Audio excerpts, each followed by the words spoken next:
Qala al-mu'allif rahimahullahu ta'ala an Abi Bakrata anna Nabiy sallallahu alaihi wasallam kana idza ja'ahu amrun yasurruhu kharra sajidan lillahi, rawahul khamsatu illa Nasa'i. Dari Abi Bakrah, Nabi sallallahu alaihi wasallam apabila datang perkara yang menyenangkannya, maka beliau langsung sujud karena Allah Subhanahu wa ta'ala. Ada yang mengatakan hadis ini dhaif, tetapi maknanya benar bahwa apabila seseorang mendapatkan kabar berita atau nikmat yang Allah anugerahkan kepadanya, maka dianjurkan untuk sujud syukur. Sebagaimana dahulu ada seorang sahabat di mana ketika Nabi sallallahu alaihi wasallam menghukum 3 orang sahabat Rasul, salah satunya adalah Ka'ab ibn Malik, salah satu dari 3 sahabat yang dihukum Nabi itu namanya Ka'ab ibn Malik. Lah Ka'ab ibn Malik ini dia tidak ikut perang Tabuk tanpa ada uzur. Tetapi Ka'ab ibn Malik tidak seperti orang munafik. Karena orang munafik pun ada yang tidak ikut perang Tabuk tetapi membuat uzur, alasan-alasan yang dibuat-buat. Tapi dia tidak ada uzur. Makanya kemudian selepas perang Tabuk, 3 orang itu yang salah satunya adalah Ka'ab ibn Malik ini kemudian dihajar oleh Rasul, artinya diasingkan, tidak boleh diajak bicara selama 50 hari. Setelah selesai melaksanakan masa hukuman itu, kemudian dapat kabar gembira dari Nabi sallallahu alaihi wasallam bahwa kesalahan Ka'ab bin Malik telah diampuni. Makanya kemudian dia langsung sujud syukur. Artinya bahwa Ka'ab bin Malik melakukan seperti itu karena ada nikmat kabar yang membahagiakan di mana dosanya diampuni oleh Allah Azza wa Jalla. Langsung sujud dia. Nah, di sini juga Nabi sallallahu alaihi wasallam apabila mendapatkan berita yang menyenangkan, beliau langsung sujud syukur. Kemudian juga hadis dari Abdurrahman ibn Auf, dia mengatakan, sajadan Nabi sallallahu alaihi wasallam fa atala sujuda, thumma rafa'a ra'sahu wa qala inna Jibril atani fa basyarani fasajadtu lillahi syukra. Dari Abdurrahman bin Auf dia mengatakan bahwa Nabi sallallahu alaihi wasallam sujud dengan memperpanjang sujudnya, kemudian mengangkat kepalanya. Kemudian dia mengatakan, sesungguhnya Jibril datang kepadaku menghabar gembirakan kepadaku sebuah berita, maka aku pun sujud karena Allah dalam rangka bersyukur. Ini juga sama, ada yang mengatakan hadis ini dhaif. Kemudian dari Bara ibn Azib radhiyallahu anna Nabiy sallallahu alaihi wasallam ba'atha Aliyan ila al-Yaman. Fadzakara al-hadits qala fakataba Aliyun radhiyallahu bi islamihim. Falamma qara'a Rasulullah sallallahu alaihi wasallam al-kitaba kharra sajida. Jadi Nabi sallallahu alaihi wasallam suatu ketika mengutus Ali ke Yaman, dan inilah utusan pertama ke Yaman Ali radhiyallahu anhu, karena setelahnya Nabi mengutus siapa? Mu'ad ibn Jabal dan Abu Musa al-Ash'ari. Kemudian ketika Ali diutus ke Yaman, banyak orang-orang yang masuk Islam. Maka Ali pun menulis surat kepada Rasul menghabarkan akan keislaman beberapa orang yang ada di Yaman itu. Maka Rasul ketika membaca surat itu senang, langsung kemudian beliau kharra sajidan, langsung kemudian beliau sujud. Hadis ini sahih ataupun hasan dan bisa dijadikan hujjah karena asal hadis ini terdapat dalam Bukhari. Baik, sebelum saya menjelaskan tentang sujud syukur, saya ingin menjelaskan apa itu makna syukur dulu. Baru kita masuk pada masalah sujud syukur. Apa itu syukur sebenarnya? Syukur artinya zuhuru athari ni'matillahi ala lisani abdihi kaulan au amalan. Jadi syukur itu menampakkan bekas nikmat Allah kepada lisan seorang hamba, baik dalam bentuk ucapan atau dalam bentuk perbuatan. Karena Allah mengatakan apa? Fa bi ni'mati rabbika fahaddits, kan itu ya. Maka kalau mendapatkan nikmat Allah, hadis, ceritakan. Imma dengan kaulan, kata-kata dengan mengucapkan alhamdulillah, ataupun dengan amalan dalam bentuk sedekah dan salah satunya sujud syukur gitu ya. Nanti ada rinciannya.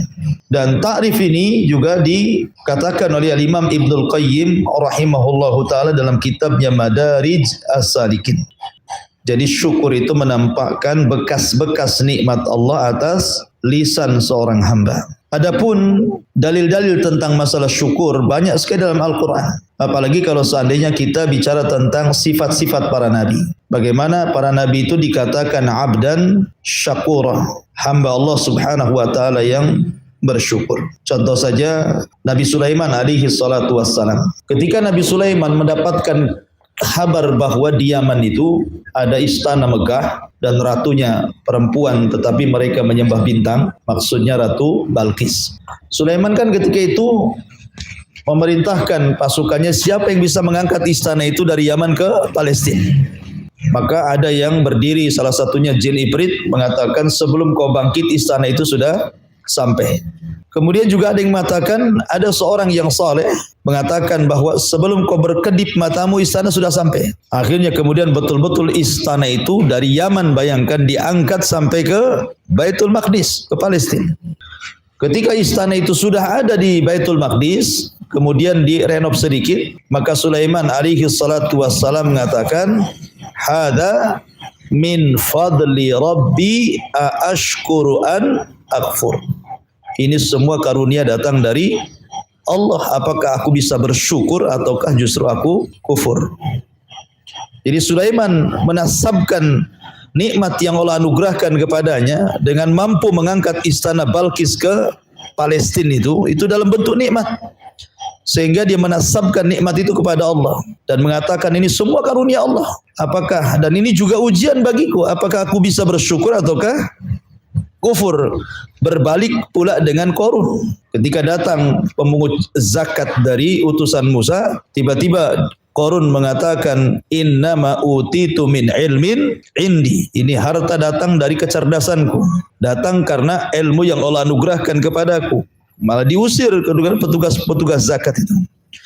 Makanya kemudian Allah Subhanahu wa taala hancurkan dan Allah katakan fa khassafna bihi wa bidarihi al-ardh. Kami tenggelamkan Qarun dan seluruh kekayaannya. Artinya bahwa syukur itu sifat para nabi. Makanya Nabi sallallahu alaihi wasallam sampai-sampai harus rela kakinya pecah-pecah itu dalam rangka menjadi hamba Allah yang bersyukur, kan? Dan itu dikisahkan oleh Bilal. Jadi suatu ketika Nabi sallallahu alaihi wasallam salat malam gitu ya. Dan Aisyah radhiyallahu anha meraba-raba kaki Nabi. Rupanya kaki Nabi itu pecah-pecah. Karena salat malam bagi Nabi itu hukumnya wajib. Tetapi bagi kita hukumnya sunnah.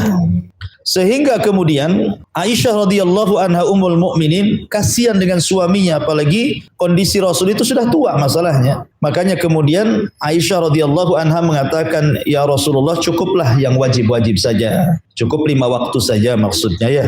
Tidak perlu setiap malam harus salat malam. Kamu sudah tua masalahnya." Tetapi Nabi sallallahu alaihi wasallam mengatakan, "Afala akuna abdan syakura." Kan itu. Salahkah aku hai Aisyah menjadi hamba Allah yang bersyukur? Jadi memang syukur itu adalah sifat para nabi. Taib. Adapun bentuk-bentuk syukur itu dijelaskan oleh para ulama. Pertama, syukur akan nikmat yang Allah anugerahkan berupa kekayaan. Kekayaan apa saja?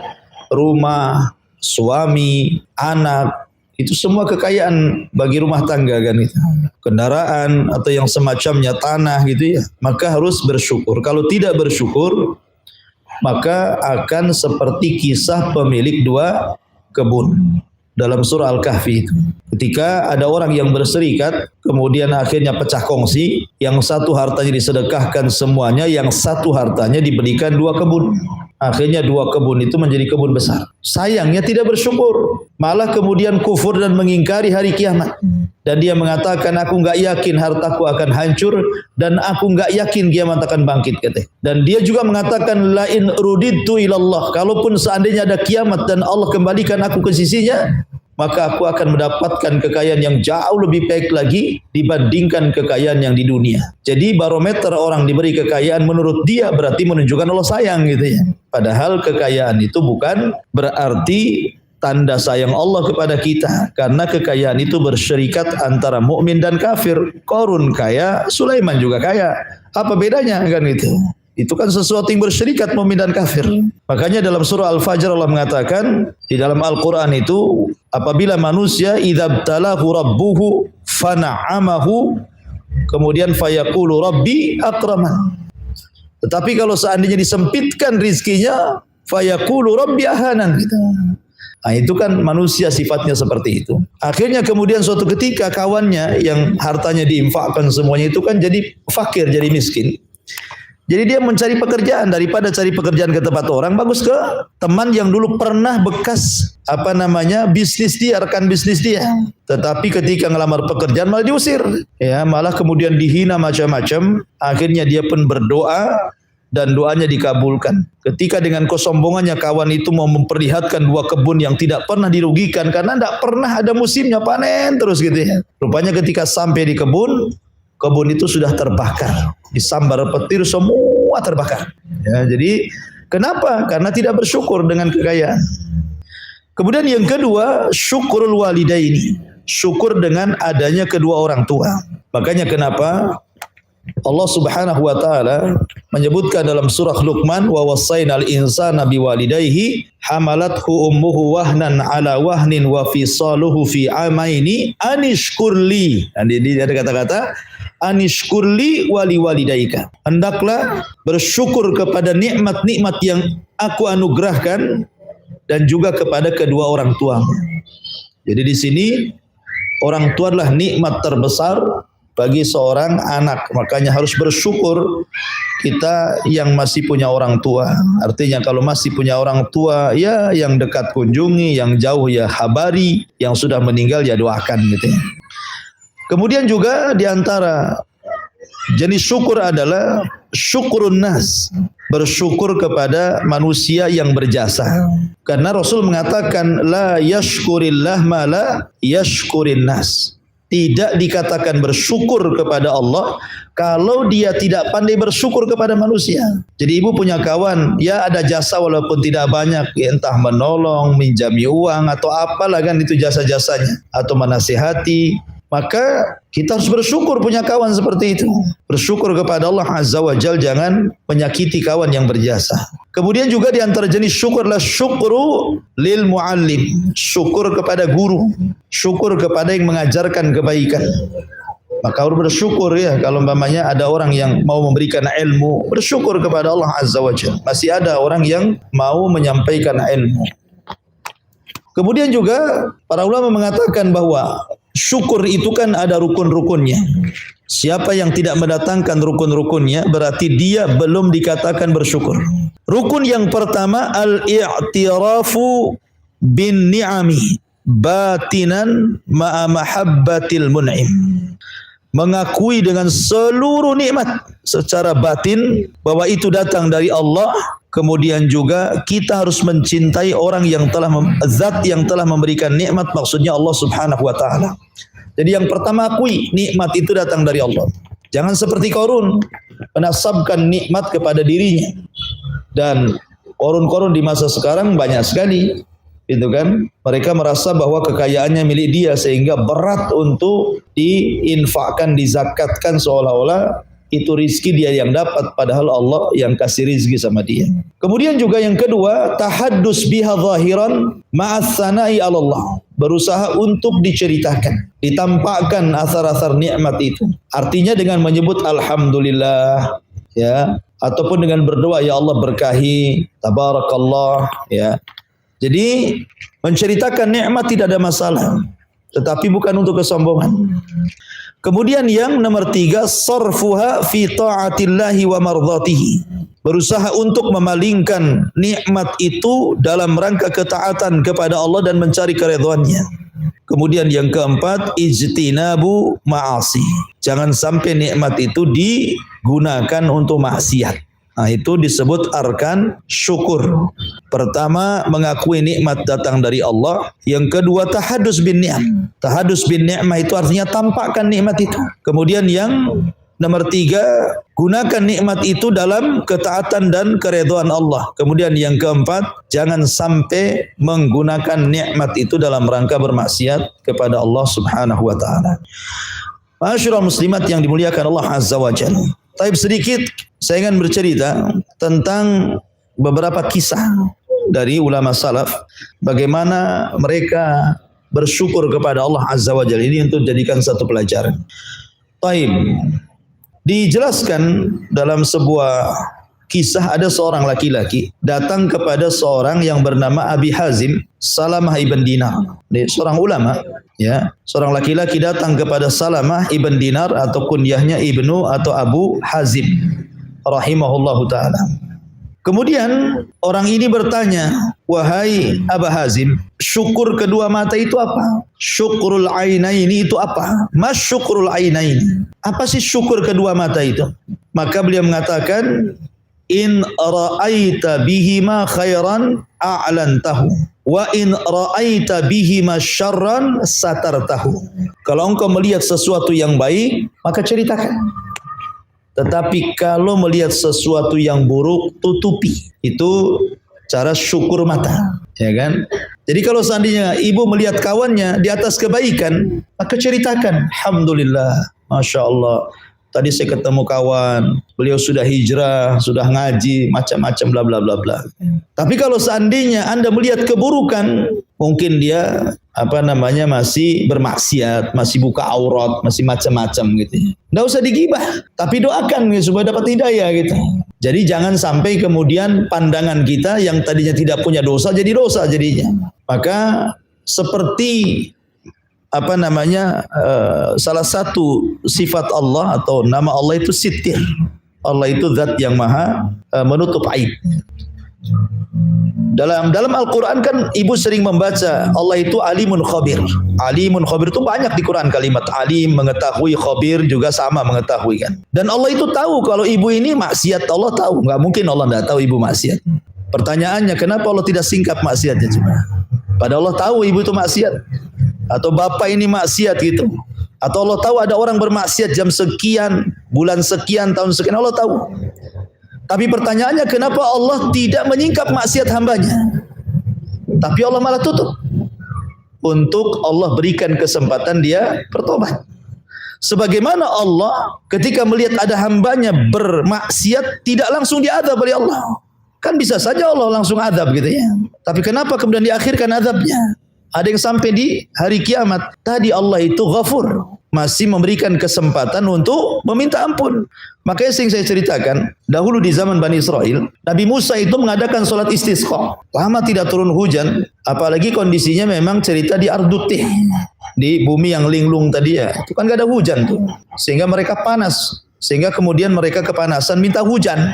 Maka Musa pun kemudian karena kalimullah meminta kepada Allah untuk dihujani. Maka Allah memerintahkan untuk istisqa. Dikeluarkanlah Bani Israel ke lapangan. Ya. Setelah Musa berdoa kepada Allah Azza wa Jal, awan ini nggak berubah-ubah. Harusnya kan kalau sholat istisqa ya minimal awannya ya kayak sekarang mendung gini ya. Kok makin terang saja kan? Jadi aneh lah. Sementara Musa itu kalimullah, kok nggak diijabah doanya gitu. Jadi Musa ini mencoba berdialog dengan Allah Azza wa Jalla, menanyakan alasannya kenapa tidak hujan. Maka Allah Subhanahu wa taala mengatakan, karena inna fikum rajulan asallaha arba'ina sanatan. Karena di tengah-tengah kalian wahai Musa ada seorang laki-laki yang bermaksiat 40 tahun. Kalau ingin dihujani keluarkan laki-laki itu. Musa ini akhirnya mengatakan, ya Rabb, sebutkan orang itu siapa? Tunjuk saja siapa orang itu. Sebutkan namanya. Tapi Allah Subhanahu wa taala tidak mau. Karena di antara sifat Allah itu sitir, ya, berusaha menutupi aib hambanya. Allah tidak mau memberitahukan. Sehingga akhirnya Musa hanya berteriak di tengah-tengah Bani Israel, "Man minkum man asallaha arba'ina sanatan fakhruj." Siapa di antara kalian yang bermaksiat 40 tahun, tolong keluar dari sini. Gara-gara kalian inilah hujan tidak turun. Karena enggak disebutkan namanya, Ibu, ya pasti curiga sebelah-sebelahan kan? Jangan-jangan kamu. Jangan-jangan kamu kan itu ya. Namanya enggak disebut namanya, ya. Jadi lirik-lirikanlah satu dengan yang lainnya. Tapi di antara sekian Bani Israel ada yang merasa jangan-jangan maksudnya Musa itu ke dirinya gitu ya. Maka dia kemudian serbannya dikedepankan, kemudian dia nunduk malu. Kemudian dia mengatakan, "Ya Rabb, apakah selama ini aku bermaksiat 40 tahun? Tidak ada yang tahu kecuali kamu. Apakah hari ini manusia harus tahu maksiatku? Kalau begitu aku bertobat kepada Allah." Ketika dia mengatakan aku bertobat kepada Allah, hujan sak deras-derasnya. Musa makin heran lagi. Belum keluar sudah hujan kan itu. Kan syaratnya kata Allah, keluarkan dulu orang itu baru hujan. Lah ini orang yang belum keluar sudah hujan. Akhirnya Musa bertanya lagi kepada, makin heran dia, "Ya Rabb, kau yang mengatakan keluarkan orang itu, sekarang belum keluar kok sudah hujan gitu. Sekarang apa masalahnya?" Maka Allah mengatakan, karena orang itu sudah bertobat wahai Musa.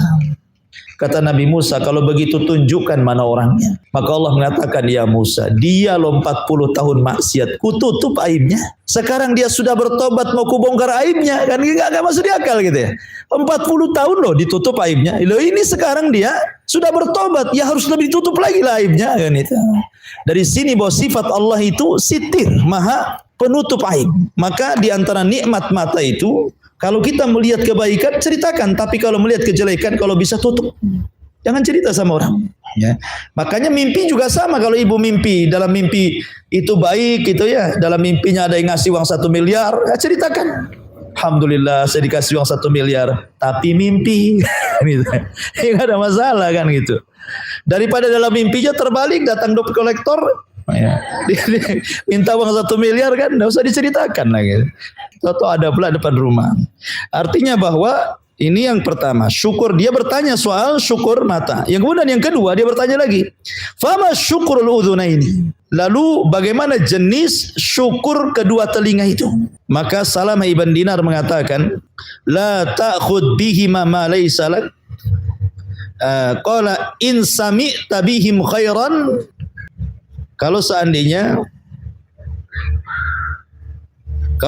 engkau mendengar dengan kedua telingamu sebuah kebaikan, maka perdengarkan betul-betul kalimat itu.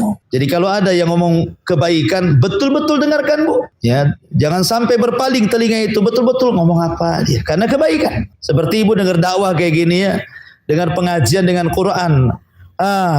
Ibu harus dengar-dengar betul-betul telinganya itu. Tetapi wa in sami'ta bihi masyarran. Tapi kalau seandainya ibu mendengar sesuatu yang buruk, segera tutup kedua telinga itu. Segera tutup, ya. Jangan suka nguping. Ya kan ada orang suka nguping nih. Karena di zaman sekarang ini kuping menguping itu udah biasa ya. Karena perumahan di zaman dulu kan beda. Kalau dulu kan rumah, kebun, rumah lagi, kebun. Jadi apa yang diucapkan tetangga tidak tahu. Karena sudah kalah suara burung di kebun. Suara binatang di kebun. Kalau sekarang apalagi di kota kan rumah kopel tuh. Sudah kopel kemudian dekat pula temboknya tipis. Kadang-kadang nggak pakai tembok. Pakai GRC pula gitu ya. Jadi yang sebelah ngomong-ngomong ketahuan jadinya kan. Makanya kalau seandainya kita mendengar sesuatu nih. Tetangga lagi tengkar. Jangan kemudian ditempelkan. Pula telinganya ke tembok. Dilobangi pula temboknya, ngomong apa ini kan. Kalau memang itu buruk, udah Bu, langsung ambil handset, masukkan ke telinga, tidur. Ya, atau kencengkan apanya ya, morotalnya, atau kajiannya kencengkan. Itu bentuk syukur nikmat tuh. Jangan sampai kita merasa lezat dari apa yang kita dengar dari keburukan. Itu tidak bersyukur kepada kedua telinga, kata Salamah ibn Dinar. Kemudian juga ditanya lagi, wa ma syukrul yadaini. Lalu apa syukur kedua tangan itu? Maka beliau mengatakan Salamah ibn Dinar, la ta'khud bihi ma laysa lak wa la tamna haqqan lillahi huwa fihima. Kata beliau, jangan mengambil dengan kedua tanganmu yang bukan milikmu. Jangan mengambil dengan kedua tanganmu hal-hal yang bukan milikmu. Dan jangan mencegah haqqan, sebuah hak yang itu Allah yang minta. Ya. Jadi pertama jangan mengambil hak orang, tetapi kalau Allah meminta jangan ditahan. Ya kan gitu maksudnya. Maksudnya mengambil hak orang lain ya seperti mencuri, nyolong, nyopet, zalim yang bukan haknya. Atau jangan mencegah kalau Allah yang minta. Allah minta apa nih? Dalam zakat hanya dikeluarkan 2,5%. Kasih. Harta ini milik Allah kok. Allah hanya minta 2,5%. Masa sulit kali? Sedekah, bantu anak yatim kata Allah itu, bantu fakir miskin, bantu orang-orang susah, gitu kan. Jadi kalau memang Allah meminta maka jangan dicegah. Itu bentuk syukur kedua tangan. Kemudian ditanya lagi, wa masyukrul batn. Lalu bentuk syukur perut seperti apa? Katanya orang ini kepada Salamah ibn Dinar. Maka Salamah ibn Dinar mengatakan an yakuna asfaluhu ta'aman wa a'lahu ilman. Jadikan di bawahnya makanan dan di atasnya ilmu. Ya, maksudnya di perut makanan, di atas perut dada ilmu. Gitu. Jangan kemudian kita isi semua makanan nggak ada ilmunya sama sekali. Padahal Rasul mengatakan sepertiga untuk makan, sepertiga untuk minum, sepertiga untuk bernafas. Ini bernafas pun tidak, karena sepertiganya penuh sampai ke tenggorokan. Jadi ada orang-orang yang mereka itu tidak bersyukur kepada perut. Seolah-olah hak perut itu hanya makan saja. Tidak, makan itu penting, tetapi ilmu jauh lebih penting. Kenapa? Karena Imam Ahmad mengatakan makan itu orang berhajat paling banyak 3-4 kali dah kenyang. Pagi, siang, sore, malam. Itu sudah kenyang tuh. Tapi ilmu itu sejumlah nafas yang dikeluarkan. Ilmu itu sejumlah nafas yang dikeluarkan. Maksudnya gimana? Semua butuh ilmu, Bu. Coba sebelum tidur ada doanya. Ketika tidur ada adab-adabnya. Nanti setelah bangun tidur ada doanya lagi. Masuk WC ada doanya. Keluar ada doanya. Dalam WC ada adabnya. Ini tidur dan WC saja. Belum lagi berpakaian ada adabnya. Keluar rumah ada adabnya. Masuk pasar ada doanya. Belum cerita sholat. Belum cerita puasa. Jadi ilmu itu sejumlah nafas. Semua perlu ilmu gitu ya. Makanya di antara syukur perut adalah seseorang meletakkan bawahnya makanan dan atasnya ilmu. Kemudian yang terakhir baru ditanya, wa masyukrul farji. Lalu apa bentuk syukur kemaluan? Maka beliau membacakan ayat, walladzina hum li furujihim hafizun illa ala azwajihim aw ma malakat aymanuhum. Dan orang-orang yang mereka senantiasa menjaga kemaluannya kecuali kepada istri-istri dan budak-budak hamba sahayanya. Ini kisah dari Salamah ibn Dinar. Kemudian di sana ada kisah yang kedua tentang syukur, kisah wafatnya anaknya Umar bin Abdul Aziz. Namanya Abdul Malik ibn Abdul Aziz. Jadi Umar bin Abdul Aziz punya anak namanya Abdul Malik ibn Abdul Aziz. Dan kita tahu bahwa Umar bin Abdul Aziz itu salah satu khalifah fenomenal ya. Karena dia berkuasa tidak lama, hanya 2 tahun, tetapi keadilan merata dan tidak ada orang miskin di zamannya. Semua orang kaya yang tidak bayar zakat dimiskinkan. Kemudian dihidupkan kesetaraan antara si miskin dan si kaya. Itu Umar bin luar biasa. Sampai sejarah pun mencatat tidak ada pemimpin setelah Khulafaur Rasyidin, maksudnya para sahabat, yang keadilannya merata seperti Umar bin Abdul Aziz. Sampai-sampai ada orang yang menyangka bahwa dia adalah Imam Mahdi. Saking adilnya Umar bin Abdul Aziz. Ya wajar, dia putra daripada seorang ibu bernama Laila. Dan Laila terlahir dari seorang ibu yang sangat jujur. Ketika Umar bin Khattab kan malam-malam tuh belusukan ke tenda-tenda para pengungsi. Pengungsi dari daerah-daerah yang mengadu nasib ke kota Madinah. Kemudian dilihatnya ada seorang ibu yang sedang berdialog soal jual air susu. Kata ibunya, nak, besok kita akan jual air susu ini supaya banyak untungnya, kita campur dengan air.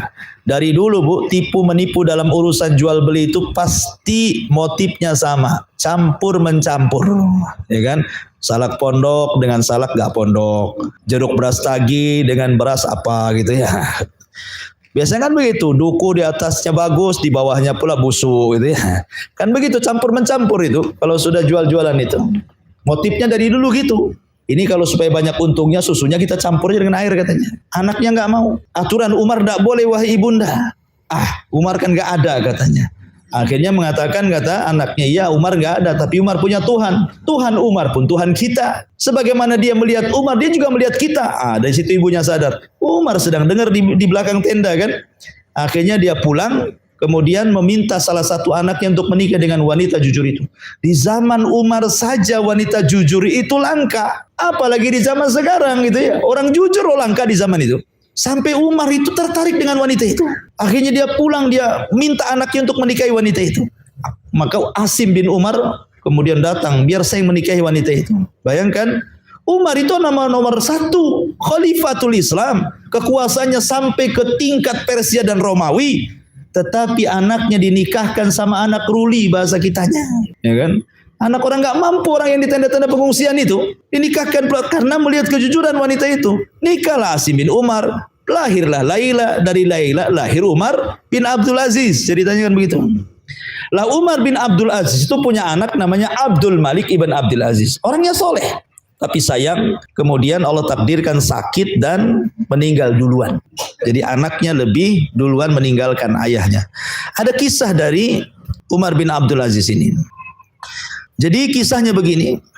Umar bin Abdul Aziz rahimahullahu ta'ala, ketika anaknya sedang sakaratul maut, dia datang kemudian duduk di sampingnya.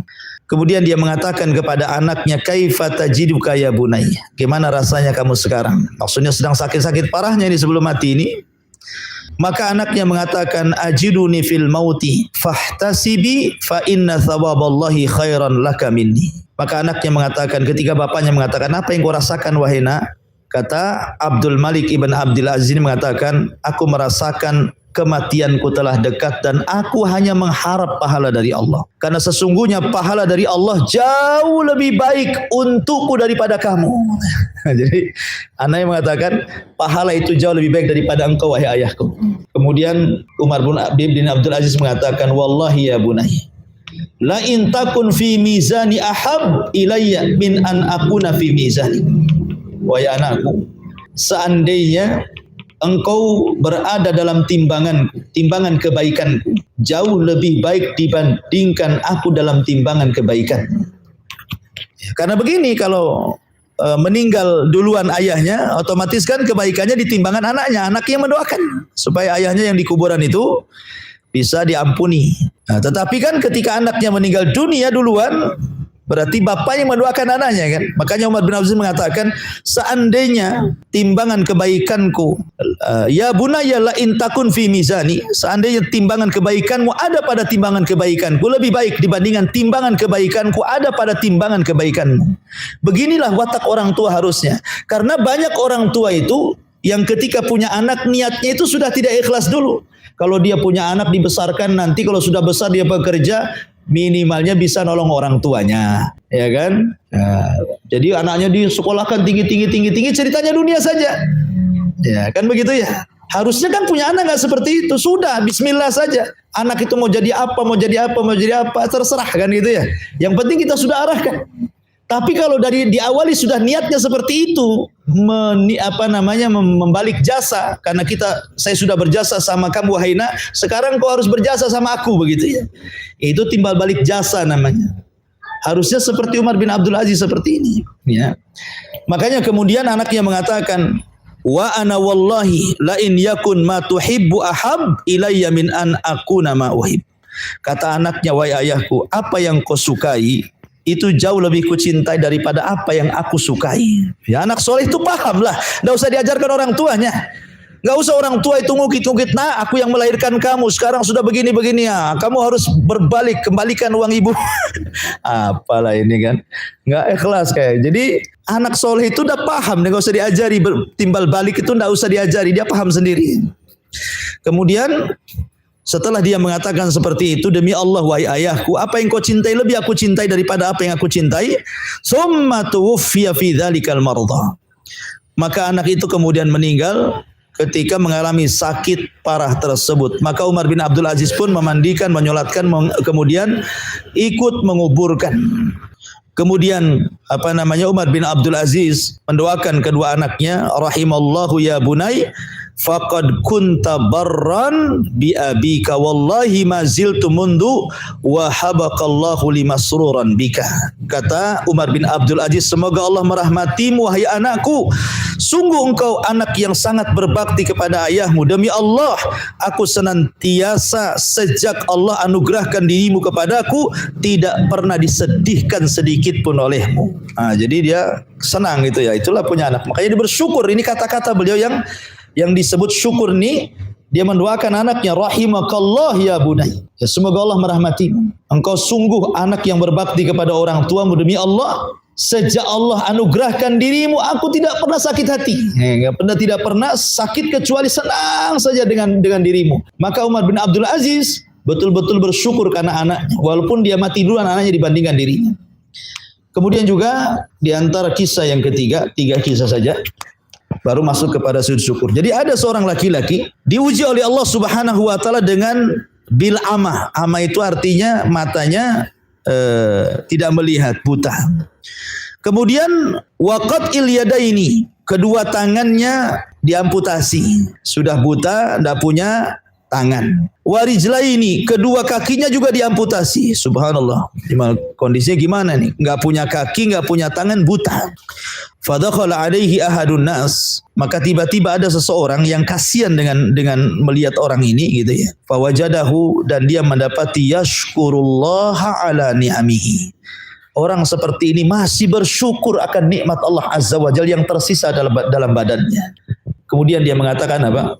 Alhamdulillah alladzi afani mimma betuliya bi ghairi wa faddalani ala katsiri mimman khalaqa tafdila. Orang ini tiba-tiba mengatakan, alhamdulillah, segala puja dan puji hanya milik Allah yang telah memberikan kesehatan kepadaku, di mana orang lain diberikan ujian yang tidak diberikan seperti ujianmu.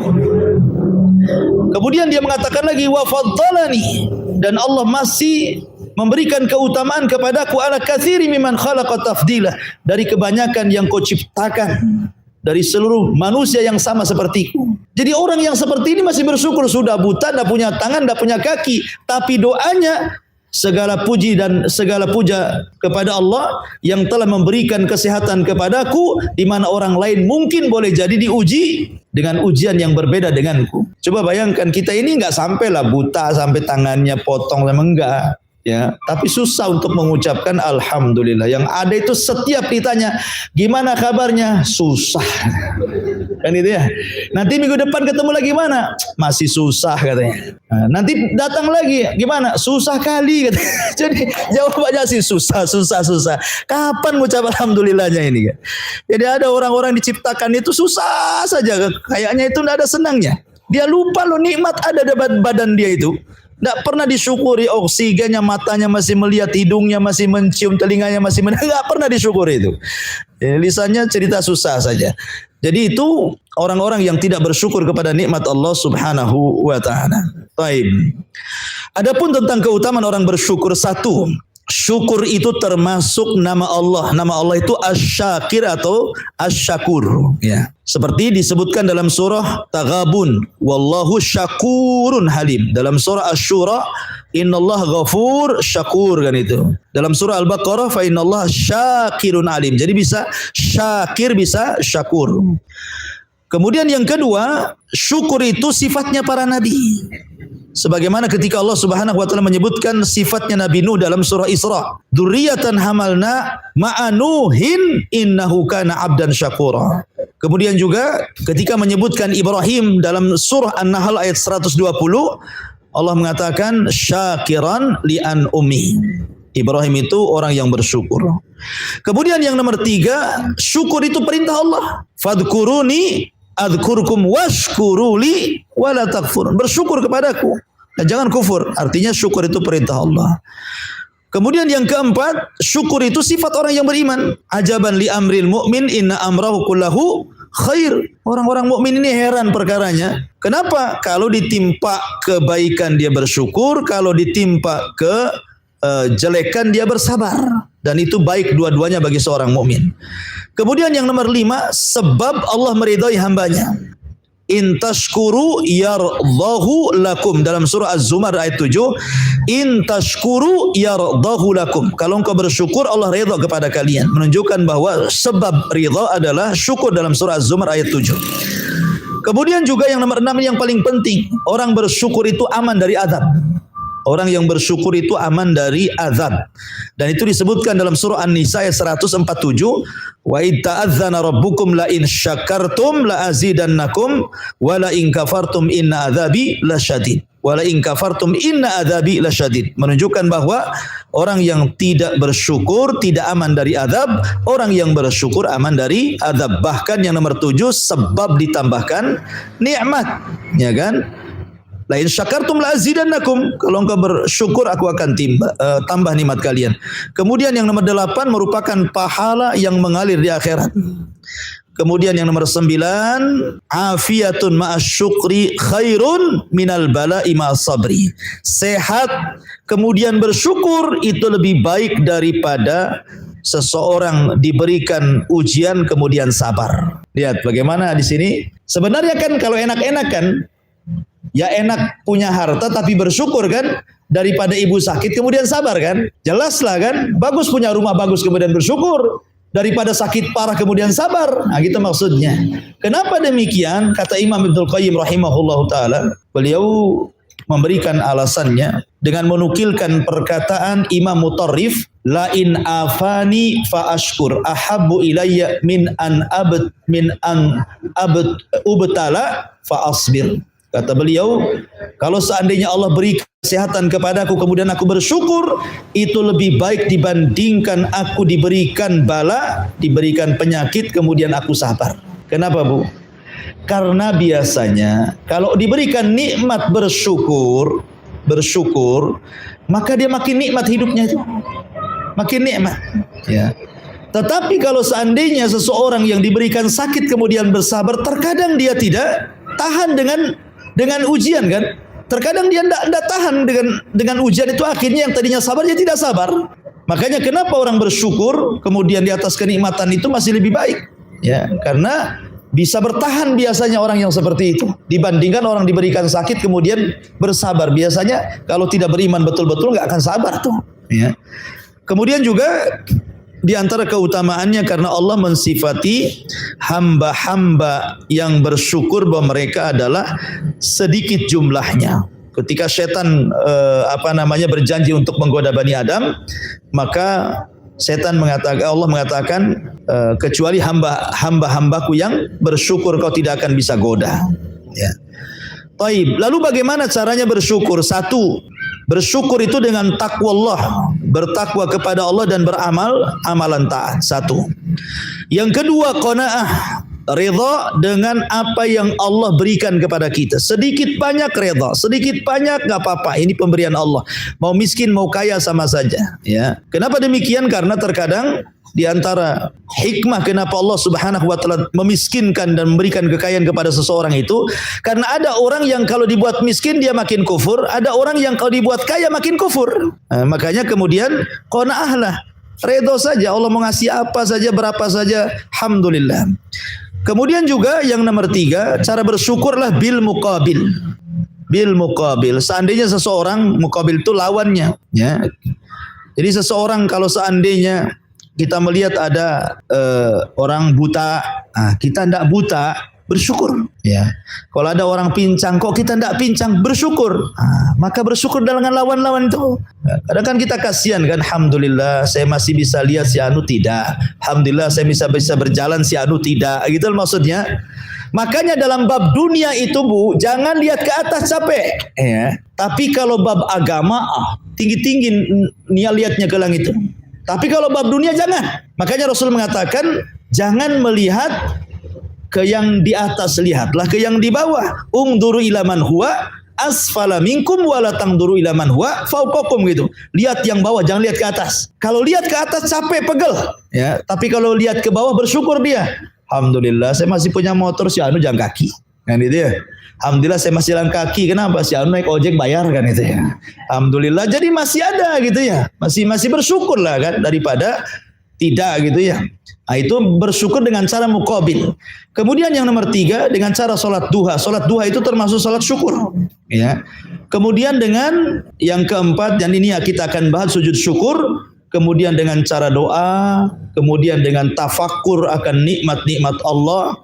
Kemudian juga senantiasa melaksanakan ketaatan kepada Allah sesuai dengan kaitan nikmat yang Allah anugerahkan. Kalau harta yang disedekahkan, kalau badan yang digunakan salat, kalau mata digunakan memandang yang halal dan begitu seterusnya. Taib. Adapun tentang masalah sujud syukur, di sini memang para ulama mengatakan ada yang mengatakan disyariatkan kalau orang diberikan nikmat, tetapi ingat bahwa yang dimaksud sujud syukur itu nikmat yang betul-betul merubah kondisi ibu.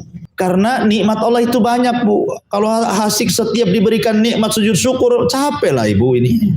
Habis makan sujud, habis minum sujud, habis mandi sujud. Kan itu kan nikmat kan? Makan kan nikmat. Sujud lagi. Nanti siangnya makan bakso, sujud lagi. Sorenya makan rendang, sujud lagi. Asik sujud berapa kali tuh? Asik minum, sujud ini. Jadi bukan maksudnya setiap diberikan nikmat sujud, bukan begitu maksudnya. Nikmat yang merubah kehidupan. Yang merubah kehidupan ibu. Seperti ibu dulunya maksiat, tahu-tahu dapat hidayah hijrah, itu sujud syukur tuh. Karena merubah semuanya kan. Yang tadinya ahli maksiat jadi ahli taat itu kan merubah kehidupan dia. Sujud syukur di situ. Kalau tidak semua nikmat harus disujudi. Kalau semua nikmat satu hari berapa kali ibu sujud tuh? Nikmat banyak masalahnya. Ya, jadi maksudnya nikmat yang bisa merubah semuanya seperti kisah Ka'ab ibn Malik yang tadi saya ceritakan kan. Dia dihukum oleh Rasul, tidak boleh bicara, diasingkan selama 50 hari. Tiba-tiba Allah ampuni dosanya, akan merubah kehidupannya itu. Makanya dia sujud syukur dia. Ini maksudnya nikmat yang merubah kehidupan dia. Sujud syukur. Ya betul-betul. Pas ada masalah dengan suaminya, difitnah, kemudian akhirnya di pengadilan, tiba-tiba kemudian lolos dari pengadilan. Langsung sujud syukur. Itu kan merubah kondisinya kan. Karena kalau dia di penjara dengan di luar penjara kan beda gitu. Jadi nikmat-nikmat yang besar, nikmat-nikmat yang bisa merubah kondisi dia, itu baru disyariatkan sujud syukur di situ maksudnya. Tidak semua nikmat harus sujud syukur. Walaupun ada sebagian ulama seperti Abu Hanifah dan Imam Malik itu mengatakan makruh sujud syukur itu. Artinya bahwa kalau dapat nikmat ya cukup alhamdulillah saja. Tidak perlu sujud-sujudan katanya, karena hadis-hadis tentang masalah sujud syukur semua lemah. Dan Nabi SAW ketika istisqa kemudian turun hujan, Rasul tidak sujud. Padahal hujan itu nikmat. Tetapi pendapat yang kuat tetap pendapat mayoritas para ulama bahwa tetap disyariatkan sujud syukur. Tetapi sujud syukur itu pertama, sujud syukur itu berbeda dengan sholat. Sehingga tidak dipakai hukum-hukum sholat dalam sujud syukur. Karena bukan sholat. Kalau dalam sholat itu syaratnya harus berwudu kan. Tidak usah wudu sujud syukur itu. Ya, syaratnya harus menutup aurat. Walaupun terbuka aurat juga tidak ada masalah. Syaratnya harus menghadap kiblat. Kalaupun tidak menghadap kiblat, tidak tahu di mana, langsung sujud saja karena bahagianya tanpa melihat mana kiblat, tidak apa-apa. Karena itu bukan sholat. Karena dimanapun arahnya, disitulah wajah Allah. Ya, aina matwalu fathamma wajhullah. Kemudian apakah perlu takbir? Maka tidak ada takbir dalam sujud syukur, langsung blok gitu ya. Nggak usah takbir lagi, langsung ke tembok sujud, dah. Subhana rabbiyal a'la, subhana rabbiyal a'la, sudah. Gitu ya, tidak ada takbir lagi. Karena dia berbeda dengan sholat. Ya, wallahu alam, ini keterangannya sujud syukur.